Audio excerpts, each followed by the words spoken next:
The concept of pub crawl is a very English concept, and it's also a very Australian concept.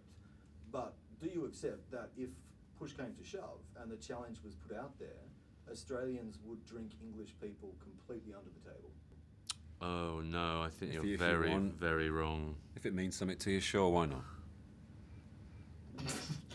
I got this one.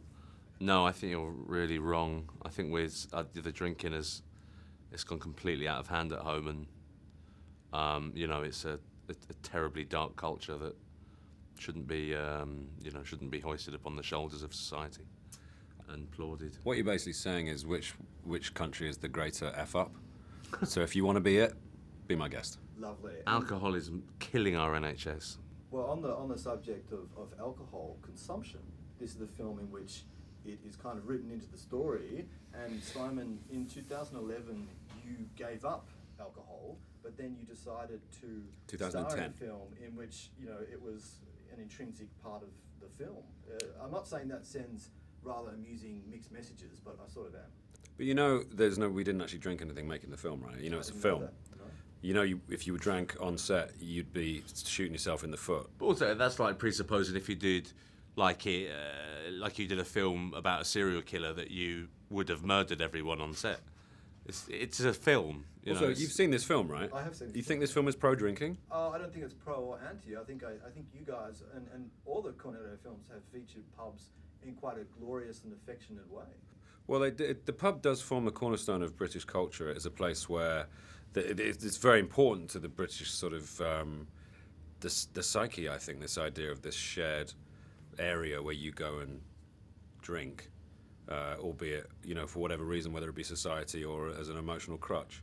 And because of that, because these films are very British, they take place in the UK and specifically England, it couldn't be anything but a part of the movie. Do you know what I mean? These films are about the UK.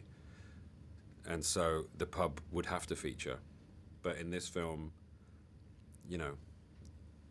there are 12 of them, but it's a dubious. It's not really a celebration. The world was actually ending. As much as this sounds like one of those math questions that you are asked in a sort of apocalyptic movie. It does. And you were bunkered down for a day, and you just had to watch movies, and that was the way you went out. What kind of movies would you watch? Porn. Porn of the Dead. Could be. Nice touch. Okay. I'd probably watch some light French drama, something heartwarming, a rom-com perhaps. Boxing Helena. I'd probably watch Paulie, that movie about a parrot. I'd watch Andre. Something with Billy Connolly and Andre would be definitely. The seal dresses like Magnum. Yeah. Simon, can you ever wear anything, a hat, a shirt, shoe, whatever, that's red without someone coming up to you and saying, "You've got red on you"? No. But that's the price you pay. And Nick, about 5 years ago, you were in a very, very esoteric cult film, had a very underappreciated response, and I believe it was called Cake Flushing. Sure, yeah. And during that, Simon, you cried out on a number of occasions, "Don't film me, don't film me." Why haven't we seen a sequel?